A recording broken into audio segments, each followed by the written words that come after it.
Well, good morning. Welcome. I'm University of Illinois Extension's Todd Gleason, farm broadcaster here on campus with another in our winter webinar series from the FarmDoc team. Today, final look at the commodity title and crop insurance decisions. We'll be joined by Nick Polson, Gary Schnitke, and Bruce Sherrick to talk about some of those decisions. I took a quick look at the PowerPoint, Gary. I believe we're going to go through the Arkin PLC decisions first. Just a reminder that if you do have questions, that you're going to want to put those in the question box, and we'll get them answered along the way. Actually, we're going to start out with market prices. We would like to thank our sponsors for the day as well. They include TIAA, the Center for Farmland Research. That's at farmland.illinois.edu and is housed right here in the College of Agricultural, Consumer, and Environmental Sciences. Compeer Financial, thank you so much. Farm Credit, Illinois, Growmark, the Illinois Corn Growers Association, and the Illinois Soybean Association. So market prices, the commodity titles, and a whole bunch more today. So let's begin. I think, Gary, is it starting with you on crop insurance acronyms or somebody else for the day? Well, Nick, I'll start it off here. Oh, I get to talk about acronyms. Well, good morning, everybody. Jim always reminds us that not necessarily everybody listening always knows exactly what all these acronyms stand for, and we can get lost in a lot of them. So on the crop insurance side of things, we'll be referring to the combo product policies, revenue protection with the harvest price exclusion, and yield protection as the RP, HPE, and YP acronyms. And then we also have the area plan version of those products as well. So ARP, HPE, and AYP. And then we have the supplemental programs, ECO being the new one this year that we'll also talk about. So those are the enhanced coverage option, ECO, the supplemental coverage option, SCO. And then, of course, our commodity title acronyms that we've got the PLC and ARC, PLC, and ARC program options there with county and individual coverage versions of those. So there is our acronym introduction. So first topic today is market prices. So we've seen a rally in markets going back to last August. So things are a lot different right now than we thought they might be a year ago, for sure. And what that means for crop insurance guarantees is that we've got a higher projected price for the commodities we'll be talking about today than we've had in a number of years. So the price discovery period ended with the end of February.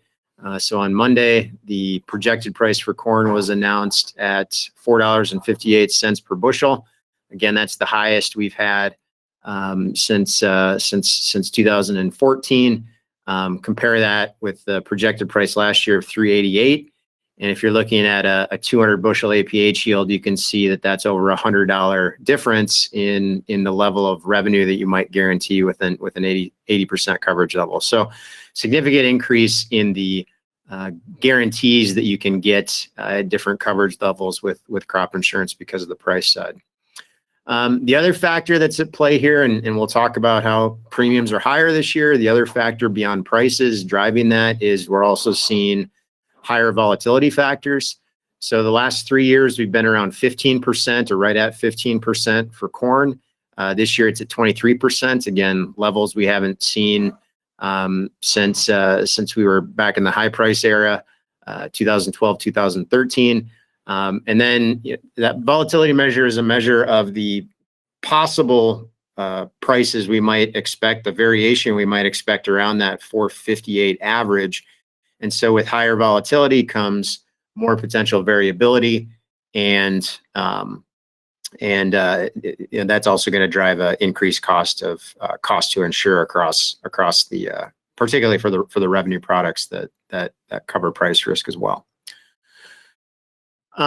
So again, both that projected price and volatility effect are going to tend to increase premiums for a given situation for the same policy. So again, if we're comparing things back to last year's projected price and volatility numbers, you can see here just the difference in what the same RP policy would cost you this year versus last year, basically doubling the premium at the 85% level, an 80% level, and similar increases at some of the lower coverage levels that you see there on the chart as well. Similar story on the soybean side of things. So again, a projected price level of 11.87 this year compared to 9.17 last year. Again, if we're looking at just an example of a 60 bushel trend adjusted APH at the 80% coverage level, that effect alone would increase your guarantee on an 80% revenue product from 440 last year to 569, just completely driven by that increase in the projected price. Similar on the volatility side of things for soybeans, we've got a 19% volatility factor this year relative to 12% last year, and lower levels we've had more recently. So both of these factors are going to drive increases in soybean product policy premiums. And so I think on our next slide, we've got, going into market year average prices. Similar to what we've seen with futures markets, our market year average prices are also up relative to what we've had the last few years. Current projections now from USDA, 430 for the 2020 year market price, 11.15 for beans, and $5 for wheat. And then looking ahead for 2021, USDA had their Ag Outlook conference last week or the week before, and they released estimates for the 2021 marketing year of 420 for corn, 1125 for beans, 550 for wheat. So these market year average prices are up as well. These are the prices that are used for the commodity programs, ARC and PLC, that we'll talk about this morning as well. So insurance prices are up, market year average prices are up. That's increasing the guarantees and costs of insurance. For ARC and PLC, that's going to tend to reduce the likelihood of receiving payments and the potential size of payments, just based on how those programs are designed. All right, so ARC and PLC, we got a poll question. Todd, you wanna run the poll question? By the way, we just had a question here. What caused the rapid drop in prices from 2014 to 2015? My answer to that would be two things. One, we stopped seeing the ethanol build in corn, so we reached a plateau of corn use in ethanol, and we began seeing above average yields every year. So since 2013, if you're looking at Illinois, you're looking, and pretty much all over the U.S. and the world, we haven't had a yield shortfall. Is the revenue guarantee real? It is real. The one thing I would say about the revenue guarantee is it's based on a futures price. So cash prices would be generally lower if you're looking at typical basis, but it is a real guarantee. It's calculated with a projected price, futures price, and the harvest price will also be taken to the projected price. So here are the answers to the polls. Have you made 21 decisions? 57% say, Gary, that they've already made this decision, and 43% say they have not. I guess 57% of the people that have responded want to make sure that your decision matches their decision. And there's 43% that were just like my students that said they hadn't started their paper yet. That was students. Sure, local regional FSA offices would like to see that number a little bit smaller on the no decision yet. All right, so we've talked about this a number of times throughout the late winter and into the early spring here. I guess it's technically not spring yet, but the ARC PLC decision deadline is coming up very quickly now on March 15th. And just like last year and in years earlier prior to that, since really the 2014 Farm Bill, the programs that we're looking at, the names of the programs are options, our ag risk coverage program, both county-based and individual farm yield-based options for ARC, and the price loss coverage program, PLC. Both the ARC County and PLC programs are made at the commodity and FSA farm level. So FSA farm units are where this decision is made, and you can split the decision within a unit across the base that exists for the commodities you have on that unit. So you can do mixing and matching. ARC individual, if you do elect it, it is going to pull in all of the base acres for that crop in the county that is in the state, excuse me. If you're farming across multiple counties, it pulls in everything across the state.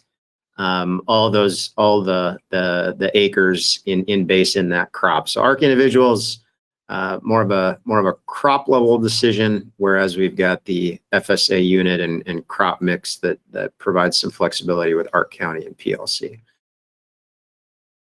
Decisions by program. So again, reminders, we've got an effective market price for the 2021 year of $3.70 for corn, $8.40 for beans, $5.50 for wheat. That is what the PLC program will guarantee on the marketing year average. Prices falling below that for the 2021 marketing year will trigger PLC payments.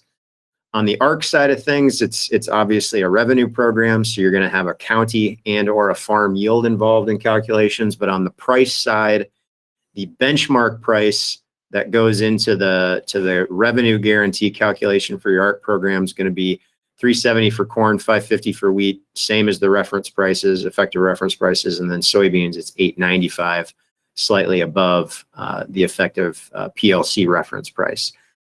Comparing those to market prices, 2021 forecasts, latest estimates on those, $4.20 for corn, $11.25 for beans, $5.50 for wheat. So for corn and soybeans, expected market prices above, in the case of soybeans, well above the effective reference price for PLC and the ARC benchmarks. For wheat, coming in right at the same level. So if you don't listen to anything else we say about ARC and PLC in the next few minutes, I think we're kind of at the point where our suggested choices are leaning towards PLC on corn for most situations. Soybeans is really more of a toss-up and probably really depends on more individual situations. And then we'd be leaning probably more heavily towards PLC, maybe the easiest decision of the three for most situations on wheat. Now, even for corn, there are situations where, you could make arguments in favor of ARC County. I think the one point we would emphasize here is just to provide maybe the most flexibility possible, given where we're at with market prices and price expectations moving forward, is that, choosing PLC, the one decision factor may be that it does leave you eligible to use the supplemental coverage option, whereas if you choose one of the ARC options, those acres could not use the supplemental coverage option on the insurance side of things. So, one more thing that might push you towards PLC for any or all three of these crops. As a reminder of how these programs work, PLC is a fixed price coverage program. So if the market year average price falls below the effective reference price, that payment rate is made on your PLC yield, which is going to vary by commodity across your FSA farm units. And you receive that payment on 85% of your base acres. PLC payments are maxed out if and when prices get down to loan rate levels. Hopefully we're not looking at likely scenarios of seeing 220 corn, 620 beans, or 338 wheat, but there is technically a cap on PLC payment rates that can be received. Again, on the market year average price, this is a different price than we'll be talking about for crop insurance. This is a market year average, and the time period over which that is measured is also much different than what we're talking about for crop insurance for 2021. This national price, the marketing year for corn and beans, goes from September through August. So we have not even started the September or the 2021 marketing year yet. That will not begin until September of this year, and it will run through August of 2022. For wheat, we are in the 2021 marketing year that started in June. It starts in June. So we're still not in 2021. It starts in June. It starts earlier. And that will go through May of 2022. All right, effective reference price. So again, this is what is covered in that PLC program For 2021, the relevant figures are 370 for corn, 840 for beans, 550 for wheat. Technically, again, this effective reference price can move. There is a minimum reference price defined for each crop. It can come up if we do have market prices over a 5-year period that have an Olympic average above that, or 85% of the Olympic average above that. We are not in a situation where that's going to be relevant for 2021 and will likely not be relevant for the rest of this farm bill. We'd have to see significant increases in prices for that to even be mathematically possible at this point. Increases above even what we've seen. And so 370, 840, and 550 are the figures that are relevant, at least for the 2021 decision, which is what we need to be worried about here in the next couple of weeks. Ark County, again, is a revenue-based program. It guarantees 86% of a benchmark revenue that is measured at the county level. That benchmark revenue uses the Ark benchmark prices that we referred to on the couple slides back. So for corn, again, that was 370. For beans, it was 895. For wheat, it was 550. And then your benchmark yield is going to vary by county. This is going to be based on FSA yield data, an Olympic average of a 5-year period leading into the current year. For 2021, we'd be looking at 2014 through 2019, 2015 through 2019. Would that be that's 5, Yep, right? Yep. 2015 through 2019 would be the 5 years that matter. And the Olympic average of the product of those numbers, 86% of that is the guarantee for Ark County. All right, these are some snapshots of some of the payment scenario tables that are now included in the Excel spreadsheet version of our Ark PLC calculator that's available on the farmdoc website. And so what we're looking at here is PLC payment scenarios across a range of prices from 275 to 525, yields from 302 down to 152. And you can see here that it takes pretty low prices to start triggering payments. We need to get prices below 370. So if we looked at a price situation in 2021 at 350, for this case, let's see, what's our PLC yield is 185. We'd be looking at a PLC payment of around $30 per acre, increasing to 70 at 325, and larger payments at some of those much lower price levels. Again, the key thing with PLC is you need a price below 370 for corn to trigger a payment. If we look at kind of the same setup for Ark County, same range of prices, same range of yields. This is an example for an Ark County situation in Macon County, Illinois. Macon County has a benchmark yield of just under 227 bushels per acre for 2021.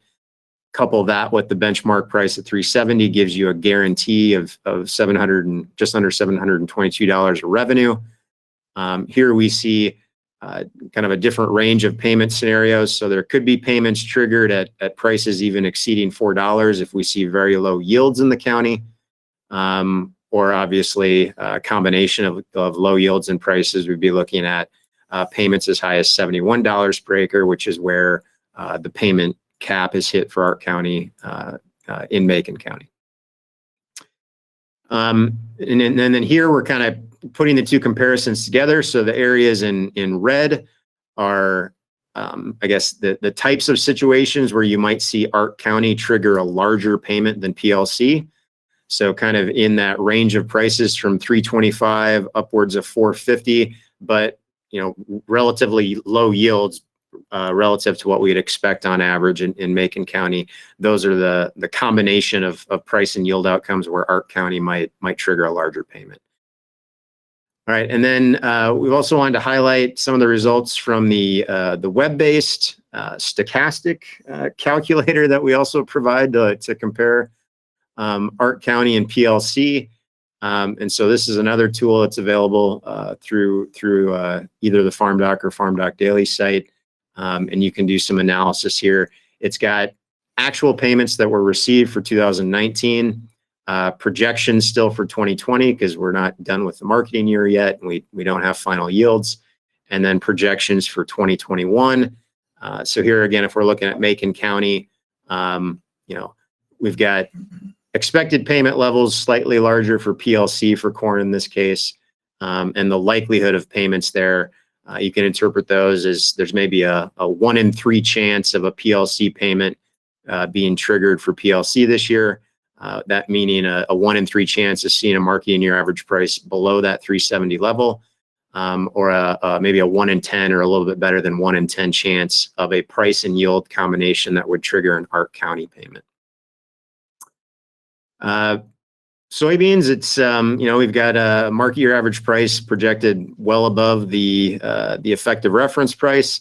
So we have to see prices below 840 to trigger a payment here. So in this range of scenarios, there'd be no PLC support. If we look at Ark County, again, some combination of low prices or low yields or both could trigger payments here. And then if we take a look at our, again, the online calculator, the situation for PLC is, virtually 0 chance of PLC payments for 2020, but looking ahead to the year we're making the decision on, not only a very low likelihood of conditions where we'd see support from either program, but low expected payment levels coming from those programs as well. And then for wheat, again, wheat is kind of the one that is in a bit different situation. We've got projected prices that are basically right at the ARC benchmark and the reference price or the effective reference price for PLC. So we see kind of a more likely range of outcomes that might trigger payments. Here we're just looking at the comparison between PLC and ARC County. So the areas in green in this table are outcomes, price and yield combinations that would result in PLC support exceeding what Ark County would trigger, and those outcomes in red. So again, higher prices but lower yields would be situations that would result in Ark County triggering more support. So again, easier decision, I think, on the wheat side of things, higher likelihood of PLC based on what we think could happen in the coming year. And that's reflected here in the online calculator as well. So over an 80% chance, 4 in 5 chance that PLC would trigger a payment, versus more of a coin flip situation, whether we'd see price and yield combinations that might trigger an Ark County payment. Arc IC, Gary, do you want to say anything about Arc IC? This has been your baby of the last. So Arc IC, we have a little different situation than last year. We don't know what our yields are, and we don't know if we're prevent plant. Here's what I would suggest: if you have a farm, it might be a good idea to put 1 farm or maybe 2 in Arc IC. And the reason why only 1 is because the more farms you put in here, they aggregate them together. And generally speaking, the more farms you get, the more they even out the yields. Pick the farm with the most variable yields. And if you have a farm that has a history of prevent plant, it's a river bottom ground, and it has total prevent plant, that is a good choice for Arc IC. So yeah, again, the big difference with Arc IC this year, leading into when these programs were created, Arc IC, we didn't think made a lot of sense in most situations. Last year was different just because of the timing of the decision, and we knew what had already happened in 2019 when we were making the decision about it. That is not the case this year. So we are making a decision about 2021, which we're just starting the crop year, and we're 3 or 4 months away from the marketing year starting on the price side. And so it's a much different situation this year than we were in last year, where Arc IC, you kind of knew that it was a good choice on some farms already because we had the widespread prevent plant experience in 2019 that had occurred. So we got another poll for you and now we're switching gears to crop insurance. So we were just curious, are you thinking about revising your crop insurance decisions in 2021 from your 2020 levels? So, and you could do a number of these things, but we decided not to give you too many options. So if you're doing more than one, pick the one that you want to tell us about. This is an unscientific poll, so anyway, we'll share the results. But you could add you could add ECO and B, which is the new product this year, and also lowering and raising coverage levels. But you got to pick one. So make your choice if you're doing more than one. Whichever one you think is the most important to you, I suppose, right, Gary? What's that? Whichever one they think is the most important part of their decision. Yeah, whichever you think is the most important part of your decision. So, and this isn't actually all that surprising. Here we're showing the results of our poll. I think we're showing our results. Here's what you said. 50%, 4% are not changing. 13% add CECO. That's actually, we're coming down in probability from our earlier, lowering our coverage levels on RP 24%, raising is 9%. So that'll give you a feel for what people are thinking. That'd be a sticker shock issue. Sticker shock. See how much ECO costs. I think, didn't I ask you, Gary, about history of how much producers are willing to pay, and the no would be going right along with that history, right? Yeah, so there's research, and we'll come back to that here in a little minute. Most farmers appear to want to pay something in the 15-ish. 15, if you get over $20, there's a lot of resistance. Let's say that. So, all right. Well, we'll see in a bit. All right. Bruce is going to take us through our tools. Yep. Thanks, Gary. And good morning, everyone, or afternoon to those of you in the Eastern time zone, I guess. I want to walk through some of the tools that are now live, given that we have crossed the endpoint of the determination of projected prices. And Nick gave a nice presentation of the history of those. And again, it's the case that we are way up. Prices are way up compared to even the projected price. So that what happens is that during the month of February, futures prices trended up. So we ended up with an average price that was below the actual price that we're facing. And that substantially changes the actual question or the determination of what you should do. Whoops, I guess we're both, both of us. You take it away. So we're all three in studio today, and it's we can all move our own slides, I guess. And, but what I want to do is kind of like we did a couple of weeks ago on a different webinar. I want to talk a little bit about the price distribution tools so that you can see where it does feed into the crop insurance decision. It's actually pretty critical. If prices were, $2 higher still now, but your insurance price were $2 lower, of course, it creates a lower effective coverage level.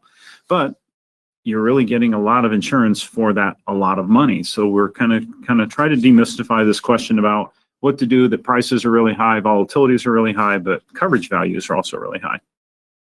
The location of the tool was shown on the previous slide, and I'm just going to demo this one really, really quickly, the price distribution tool. This one's live all the time on the web. I did this yesterday to get the slides ready, and prices are about 20 cents above. Last I checked is around $4.78 for corn and $12.36, $12.37 for soybeans. So we're 20 cents above, or roughly 20 cents above the actual projected prices of the year. And so our effective coverage, in a sense, is lower than the elected coverage. You elect 85%, you get 85% of 458, but prices are really 475. You could undertake some marketing actions to begin to lock that in, of course. Volatility likewise is high, which means the spread in those distributions is extreme, and the likelihood of getting really high or to some degree lower prices, although they're not symmetric distributions. We are really spread out this year. So there's a great deal more uncertainty about the crop insurance decision. I just showed the soybeans here. Corn looks very similar, but of course at a different scale. Moving on to the crop insurance payment evaluator. This is a kind of a tool that we built through time to try to look at a case farm in every single county for corn and soybeans, both by basic and enterprise unit level, that overlays the actual underlying market conditions with the offer of insurance that RMA provides for the next couple weeks here. Everything has to be done by March 15th, as you know. We'll probably have around 120 billion in liability this year, is our guess at this point, maybe a little higher than that, in fact, because the prices are up so high. So it's a pretty critical year to get insurance right. So what this tool lets you do is go in and pick your state. We have most of the states in the Midwest that grow corn represented, a couple others. On any point in time, almost every single county is listed. chose to do one in the northern part of Illinois this time and one in the southern part instead of just focusing on McLean, Champaign, Piatt, the Christian, Sangamon County right in the middle. But the state is kind of organized where higher yields occur at the top of the state, lower yields and higher variability yields at the lower part of the state. And so the patterns, I think, can be understood by looking at a couple of different points in the state and kind of in your mind filling in between, or just go online and pick your actual own county. Again, Illinois, Indiana, Iowa, Minnesota, South Dakota. We have most of the states that you probably are concerned about for electing corn and soybean crop insurance. In this case, there's a little bit of information to choose. State, county, crop, and acres does affect the difference between enterprise and basic a bit. We'll show you that in just a minute. The first thing it does is give you case farm information when you run the insurance evaluator. And I want to kind of focus on the case farm information. This is a high producing county, about 200 bushel average yield, and the farm yield and the county yield. Those two little sections clear over on the right are really important. Thanks, Jim. To sort of see how the difference in farm risk and county risk materialize. So a farm, of course, has more variability than the county because you have the effect of sort of evening out across all the farms. But we would say 30% of the years, given an average of 198.03, 30% of the years is 182.4. These seem overly precise, and they are, but it's the way we've done the estimates so that they stay exactly on the right numbers in total. County yields, of course, are not as variable in total, so we would expect that 30% of the time the county below 186, all the way down to we'll go to what we'll call a 5% VAR, or 137.62 means 5% of your years when you have a 198 average, you would expect 138 effectively or lower. Trend adjusted yield and county TA rate and farm APH are to show the other elements that you're probably used to seeing on your agent's sign up sheet when you go in and do this. And also then the current futures price at 474, this was yesterday, quite a bit above the 458. But what it means is we're simulating the revenue based on the actual underlying futures price, even though the insurance is tied to the 458 underlying price. We have a question coming in. We'll kind of hold off on that one until we get to the end. Moving on, the evaluator has a bunch of sections, and we'll go through this in a couple of ways to kind of show the layout and then zoom in on the actual values. But they are presented when you click this for all possibilities. And so when Gary said in the poll, we're only asking you for 4 questions, the average farmer has around 150 to 160 different combinations of coverage level, product type, and supplemental options at this point in time. So it's become an absolutely bizarre number of things you can choose. So we've tried to organize it by coverage level, 50 to 85%, 50 cat or 50 buy-up, all the way up to 85 for the individual level policies, and the county products from 70 to 90. Left-hand side, revenue protection, middle revenue protection without the harvest price option. In other words, if prices go up between now and October, you get the higher guarantee under the federal crop programs for the average prices during October of the December futures contract for corn and the November for soybeans. That's, of course, incredibly valuable, and much more valuable now because the starting futures prices are so far above the PP prices that the likelihood of HP triggering is actually quite high. That means this year, the products that have harvest price exclusion are probably much less attractive to most people. And then yield protection on the very far right, YP, essentially just the yield variability that determines the payoff times the price, fixed price, and down the county level products instead. Again, I'm going to spend the most time on this slide and then kind of zoom through some of the results, but the orientation, I believe, is fairly important to get right. So the elements within each of the shaded groupings, if you will, give you the premiums per acre. So in this case, if you focus on 85% RP, you would see for Kane County, it would be a 37.89 premium per acre. But the average payments would be 44.26, meaning that on average you earned back $637 per year by buying this insurance. Now, why does it pay back more than it cost you? I know we would all like our homeowners and house insurance and life insurance and everything else to work this way, and it doesn't. But that's because of these subsidy rates you see. From 50 to 85, if you have optional units, you have a declining subsidy rate. The part that the government pays for declines from 67 to 38%. On enterprise, declines from 80% down to 53%. But enterprise always carries a higher subsidy rate. Now it does get confused. I'll have to put a little bit of a stake in the ground here. I do find that it gets confused in the what I'll call popular press to say that the government automatically pays this fraction of the premium.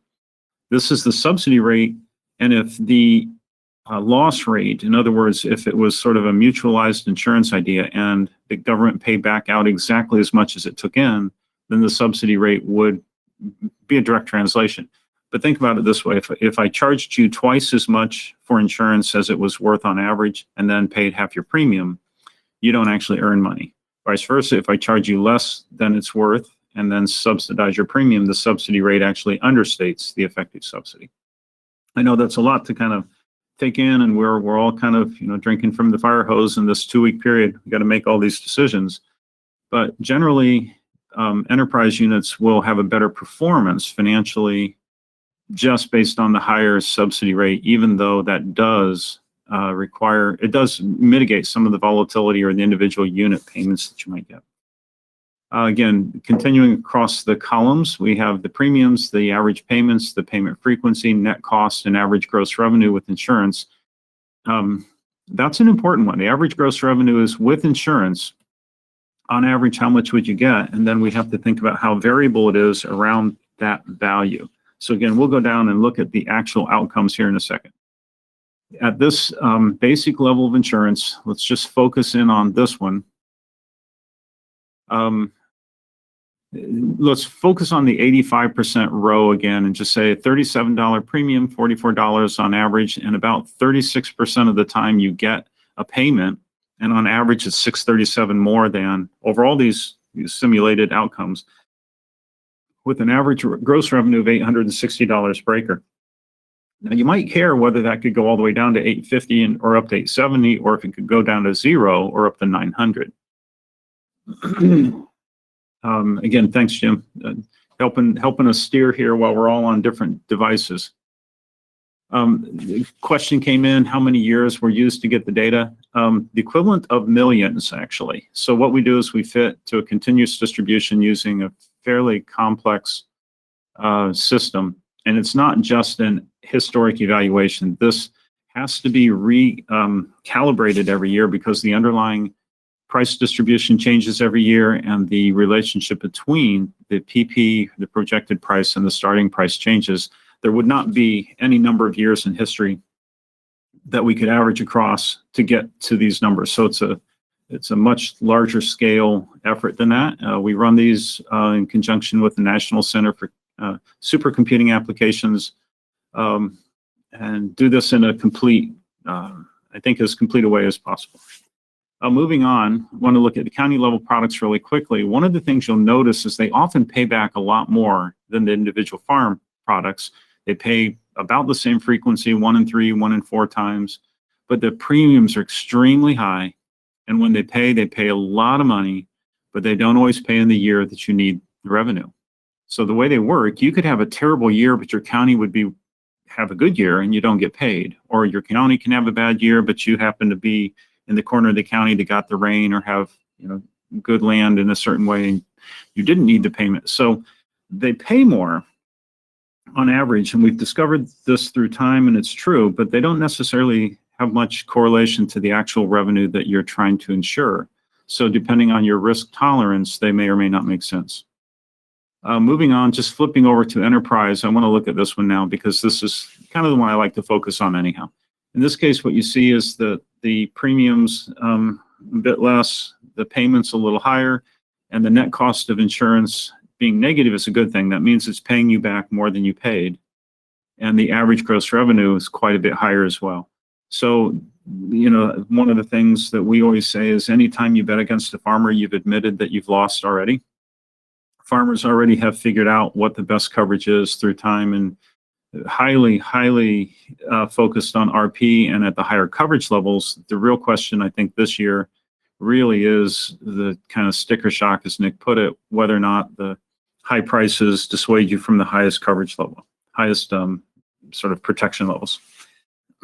Continuing, moving on. Again, we have a lot of slides to get through today. Sorry that we've sort of all submitted more than a third of our allotted time here, and we'll speed through them and have all the slides available for your download if you wish afterward. Anyhow, county level products, again, very high premium, pretty high payment rates, a little bit lower gross revenue protection, and you'll see that coming up in a picture. So I want to remind you of a couple of things too. The county products, as I said, have higher premiums and they pay back more than they cost, but generally don't do as good of a job at reducing risk and have a good picture and a great big grid that we'll walk through in a second, very quickly, just to kind of hammer home that point.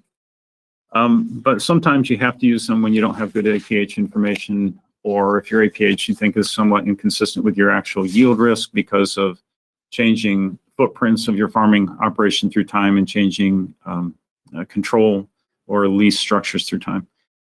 County yield variability, likewise, as we said, and could be seen on the setup page, is much lower. So if you have a single farm, you end up with this idea of basis variability, or your yields aren't going to match up with the counties very well. Down to Jefferson, just focus on soybeans. Great question. Charts look a lot like Voodoo. How can you net more but pay more premium than average payments? It really does work this way. If you pay $30 for premium, but on average that policy pays you $40 back, that's like a negative $10 per year on average. Now, again, this is really important to look forward, and we don't know what's going to happen in the summer. Are we going to have great yields and good grain? Or are we going to have a drought? We don't know what's going to happen in the fall to prices. Are we going to keep shipping soybeans to China and completely run out, or what? So what we have done is come up with the probability weighted outcomes, the best estimate that one could form of these final numbers. And because the government does subsidize the premiums, and they try to get it to the point that it's actuarially fair, or on average they net out, they take in all the money on premiums, pay that money basically back out, and then pay part of the farmer's cost of insurance. The reason for this, again, not to diverge too far from script, but crop insurance is very countercyclical. And so think about 2012, when people had fairly good crop insurance and one of the biggest droughts we've had maybe in 100 years. There was no real demand for ad hoc disaster payments because crop insurance already worked. Without crop insurance, you end up with much more haphazard payment systems under generally disaster style assistance, and it doesn't work as well to help farmers who actually need it if you just kind of scatter them out randomly. Down to Jefferson County, focusing on soybeans.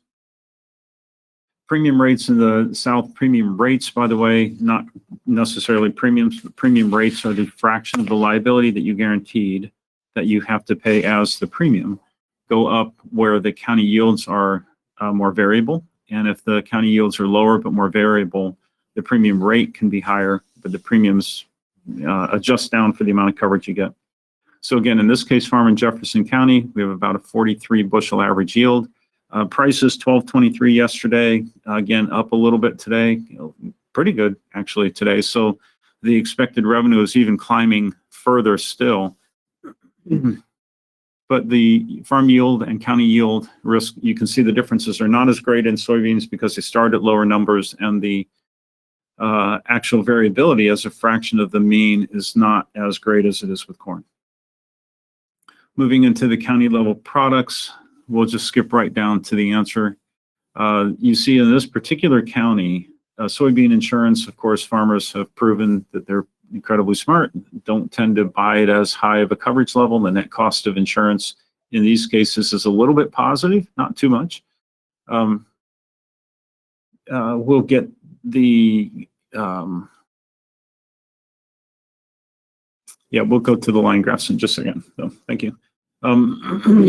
So I'm reading questions off one of the screens and looking at another screen and seeing my colleagues in studio here pointing at things and trying to keep up here.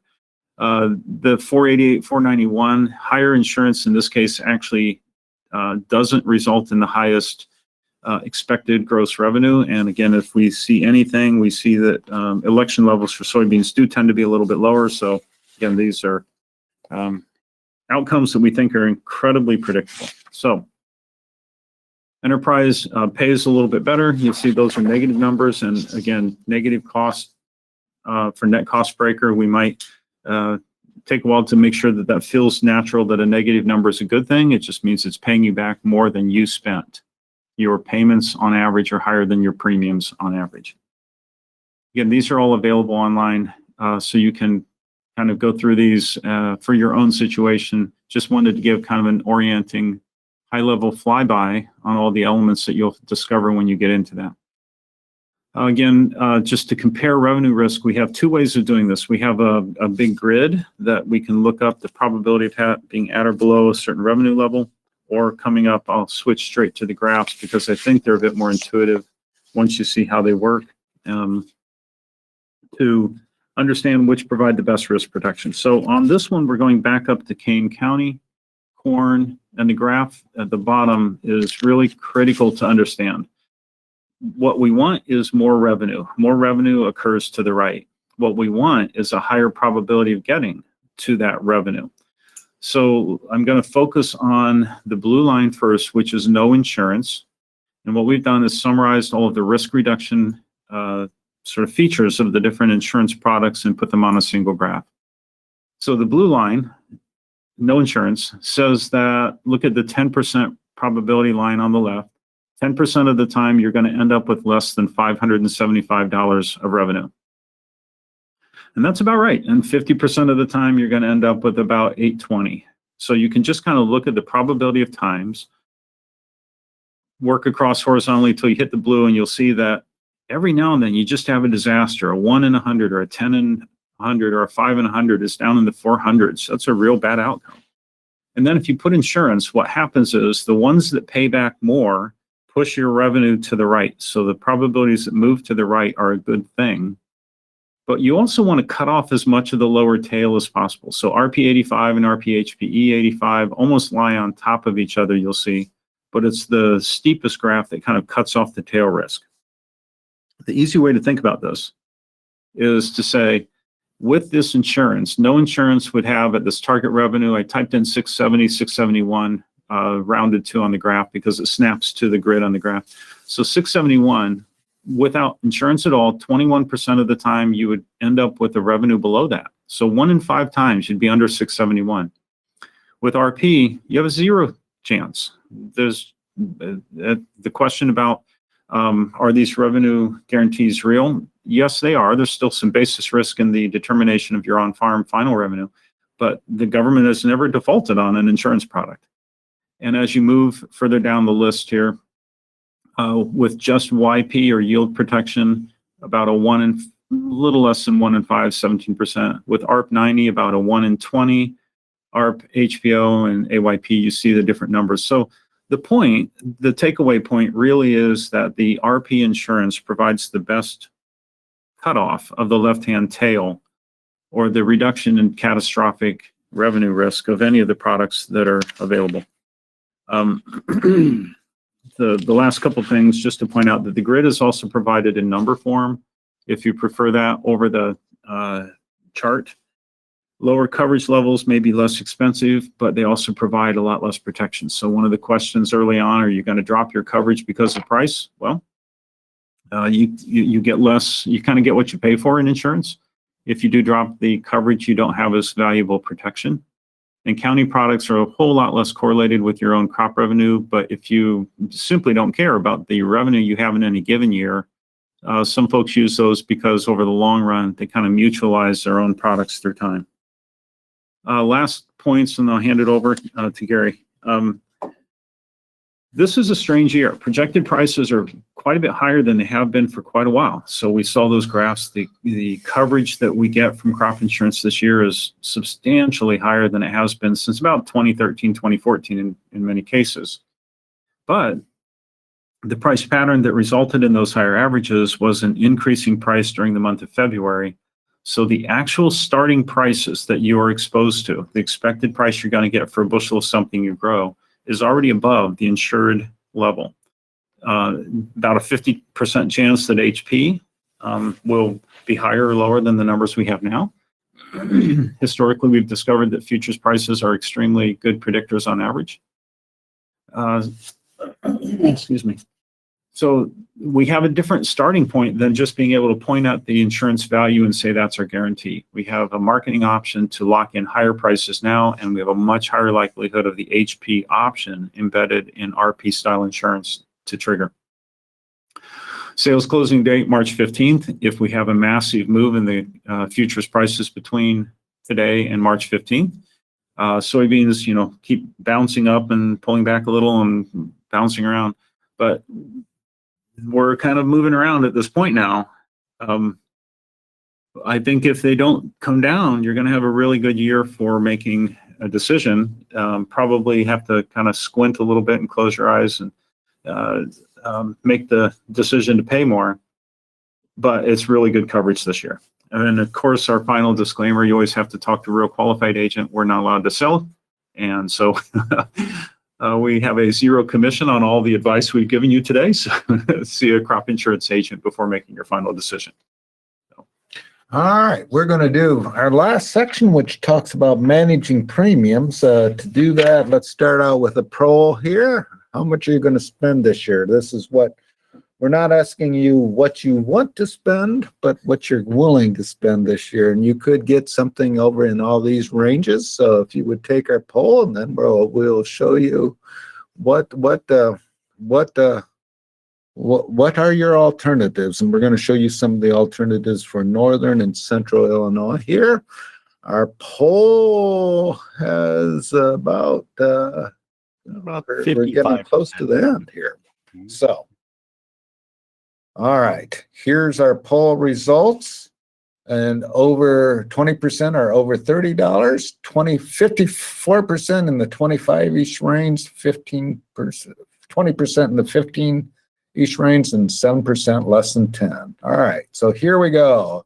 So if we're looking at premiums this year, again, we're going to focus mainly in those RP policies. Again, that's where we see most of the people, 93%. And as you can see, 841 and 33 are in that 85 and 80% coverage levels. There is 1% margin protection. We had a question about margin protection. If you signed up for that in September, you can add put an RP policy on that top of that this year. You might want to do that because your projected price used on margin protection is considerably lower than it was now.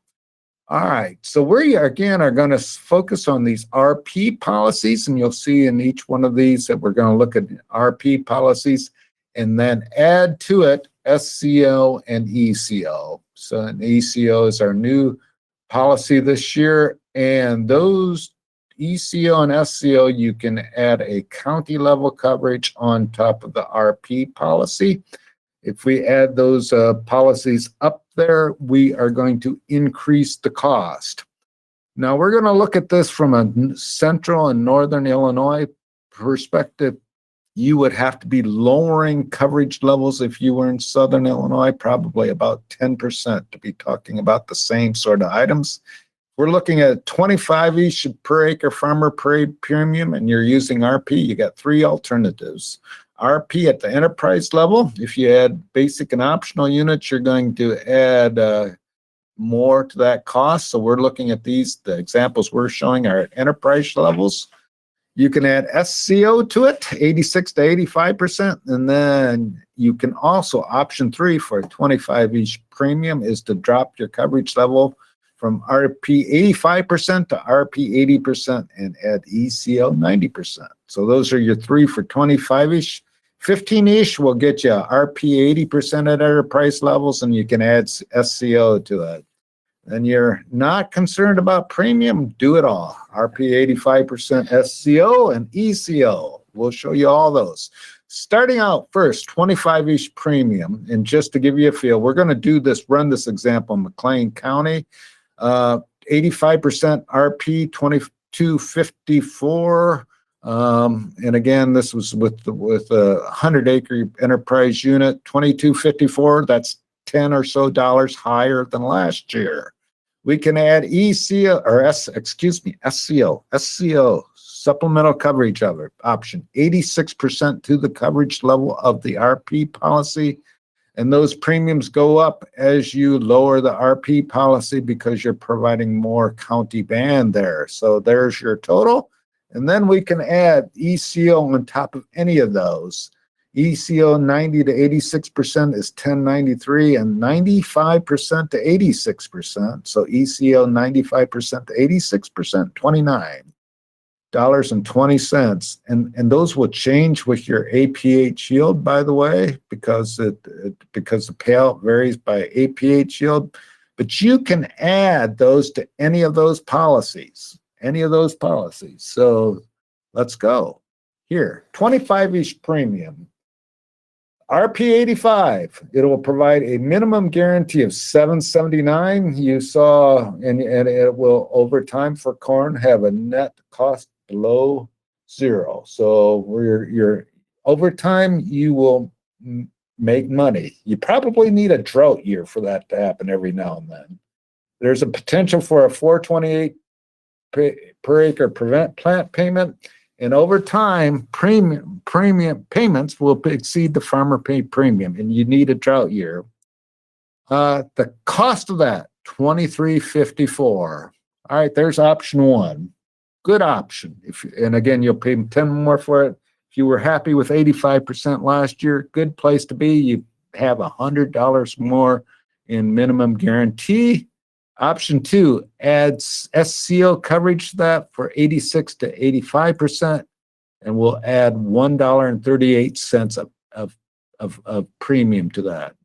Here's what SCO does in this case. It takes county coverage available from 86% to, if you bought 85, it's a 1% range. Again, you have to select RP, HP, and YP, and the coverage mimics. If you selected RP, it's going to have a guarantee increase in it. If you don't, it won't. All right, here's what SCO in this case would pay. You pay $138, and if the harvest price is below the projected price, you'll get a $9 payment in the situations you see listed there.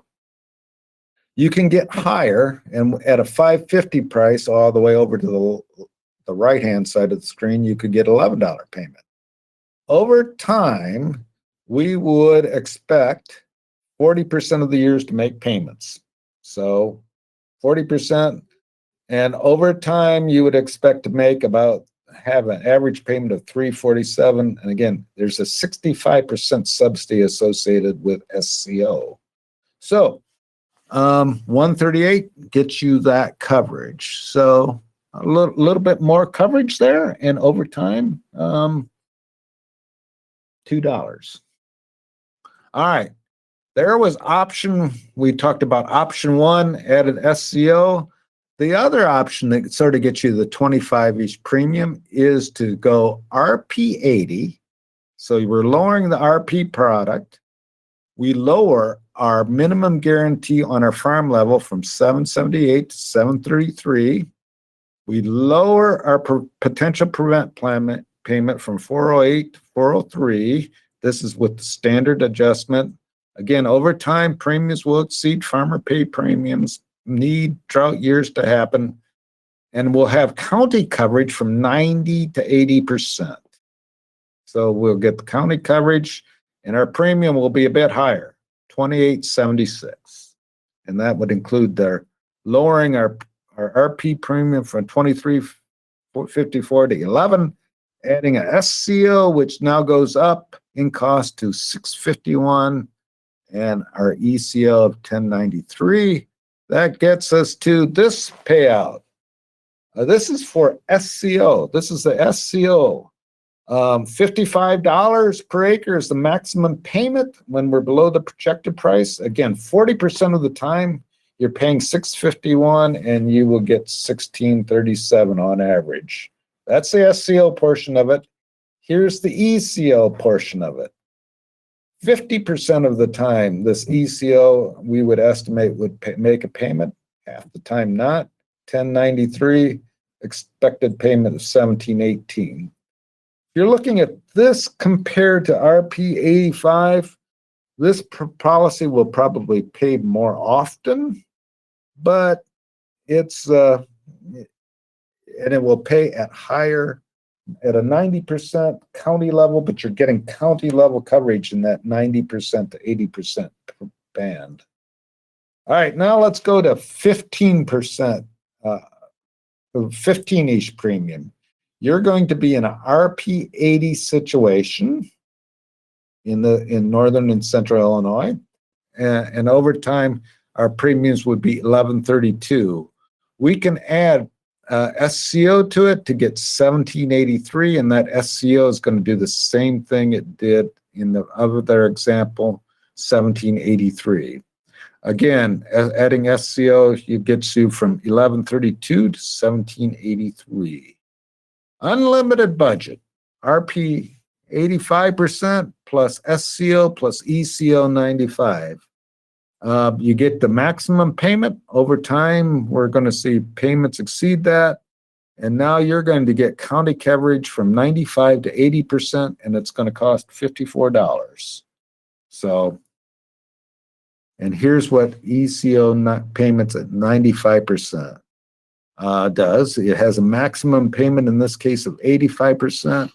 It will pay in 2/3 of the years, and you would expect over time to have a $46 payment, $29 of premium put in, $15 average over that. But again, 1/3 of the time you're going to pay $28 for this, $29 for this premium, and get zero. So there you go. Is it correct that RP payments get paid in December and you have to wait till June for ECO and SCO payments? RP payments will be paid after the harvest price is determined, if it's a crop loss claim, and you turn in your yield. So yes, you could be paid in December or November. ECO and SCO will be paid in June. But if you're looking at RPO, ECO, and SCO, it comes down to a large extent to what you want to pay in premium. If you're in that 25-ish range, RP 85 with or without SCO, and RP 80, SCO, and ECO 90% will be in that range. And in some sense, it really revolves around what you're concerned about. You can either do 85% and get more farm coverage, or you could go 90% on the ECO and get higher price and county revenue protection, but you do give up farm level protection. So we appreciate your time. We do indeed, and we have a few people we need to thank, Gary. They include the TIA Center for Farmland Research, Compeer Financial, Illinois Soybean Association Farm Credit, FS Grow and Mark, the Illinois Corn Growers Association, and of course, the Department of Agricultural and Consumer Economics, along with the College of Agricultural and Consumer and Environmental Sciences. Are there questions, Gary, that you didn't get to that we should still answer for the day? Let's see. Actually, we have a quality loss endorsement. Should a grower consider that? Yes, and we don't know what the projected cost. I'm sorry, we don't have that number in front of us. Right. One of the things we'll mention is that we do have an upcoming webinar next week, our last one of the winter series. You bet. Yeah, so folks can find that. That's the Fast Tools webinar. That's coming up next week, a week from today. It's the last one in the series. If you're here, you're already signed up for it, so no worries on that end. Thanks for joining us, by the way, and don't forget to fill out the survey on your way out, and that you can find the archive of this particular webinar up on the website soon enough at farmdocdaily.illinois.edu or at farmdoc.illinois.edu. Just look in the webinar sections for the archives. We do appreciate you being with us. Thanks, Gary Schnicke, for being here, Bruce Sherrick and Nick Paulson. And on behalf of Jim Baltz, who's behind the wheel there on campus, I'm University of Illinois Extension's Todd Gleason. We've been glad to have you along with us for the ride today.